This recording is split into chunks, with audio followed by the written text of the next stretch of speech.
अपरा एकादशी संपूर्ण व्रत कथा। इसके पाठ से मिलता है पार धन लाभ। अपरा एकादशी का व्रत भगवान विष्णु को समर्पित है और इस व्रत को करने से मनुष्य को सभी पापों से मुक्ति मिलती है। अपरा एकादशी के दिन भगवान विष्णु का पूरे विधि विधान से पूजन करने के साथ ही इस कथा का पाठ करना भी बेहद जरूरी है। यहाँ पढ़े पद्म पुराण में बताई गई अपरा एकादशी की संपूर्ण व्रत कथा। युधिष्ठिर ने पूछा, जनार्दन, ज्येष्ठ के कृष्ण पक्ष में किस नाम की एकादशी होती है? मैं उसका महात्म्य सुनना चाहता हूँ, उसे बताने की कृपा कीजिए। भगवान श्री कृष्ण बोले, राजन, तुमने संपूर्ण लोगों के हित के लिए बहुत उत्तम बात पूछी है राजेंद्र।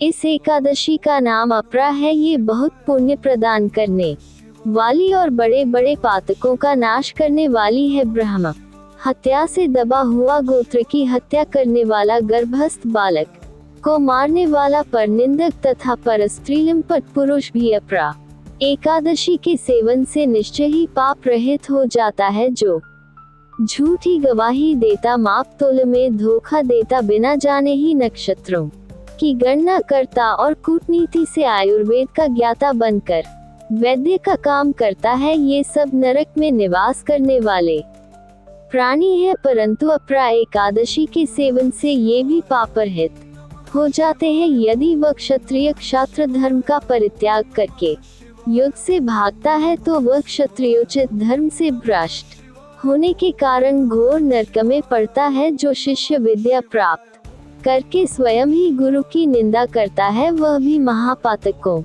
से युक्त होकर भयंकर नरक में गिरता है। किंतु अपरा एकादशी के सेवन से ऐसे मनुष्य भी सद्गति को प्राप्त होते हैं। माघ में जब सूर्य मकर राशि पर स्थित हो, उस समय प्रयाग में स्नान करने वाले मनुष्यों को जो पुण्य होता है, काशी में शिवरात्रि का व्रत करने से जो पुण्य प्राप्त होता है, गया में पिंडदान करके पितरों को तृप्ति प्रदान करने वाला पुरुष जिस पुण्य का भागी होता है, बृहस्पति के सिंह राशि पर स्थित होने पर गोदावरी में स्नान करने वाला मानव जिस फल को प्राप्त करता है, बदरिकाश्रम की यात्रा के समय भगवान केदार के दर्शन से तथा बदरी तीर्थ के सेवन से जो पुण्य फल उपलब्ध होता है, तथा सूर्य ग्रहण के समय कुरुक्षेत्र में दक्षिणा सहित यज्ञ करके हाथी, घोड़ा और सुवर्ण दान करने से जिस फल की प्राप्ति होती है, अपरा एकादशी के सेवन से भी मनुष्य वैसे